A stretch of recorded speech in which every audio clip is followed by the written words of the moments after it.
দিনটা ছিল বুধবার। সকাল সকাল সব কাজ বাজ সেরে নিয়েছি। পর তো দোকানে চলে গেলেও আর আমি পুজোটা দিয়ে আকাশটা দেখেই ভাবছি যেতে পারবো তো।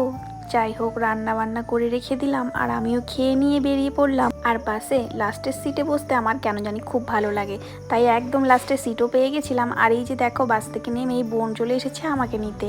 তারপর ওখানে তালের শ্বাস বিক্রি হচ্ছিল, সেটা নিয়ে বাড়ি এসেছি। এদিকে মাকে বললাম আম মাখা খেতে খুব ইচ্ছে করছে, মা তাই সাথে সাথেই আমটা কেটে দিচ্ছে। বলছে তোর হাত কেটে যাবে, অথচ মা ভুলেই গেছে যে এখন তার মেয়ে সংসার সামলায়।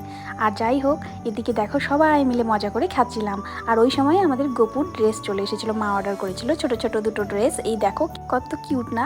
এই যে গপুকে ড্রেসটা পরিয়ে কেমন লাগছে, আর গপুরেরই ছোট্ট ফ্যান। এদিকে বিকেলে যাওয়ার পথেই মা বলছে সিঙ্গারা কচুরি খেয়ে যা। আমার বড় পিসি শরীর ভালো নেই, ভর্তি হওয়ার কথা ছিল আজকে, কিন্তু আমরা পরে জানতে পারি যে না, আজকে হবে না। তাই বাবা বললো তুই আজ চলে যা, পরে জামাইয়ের সাথে না হয় আসিস। তাই বাবা এগিয়ে দিল আর আমিও বাড়ি চলে আসলাম।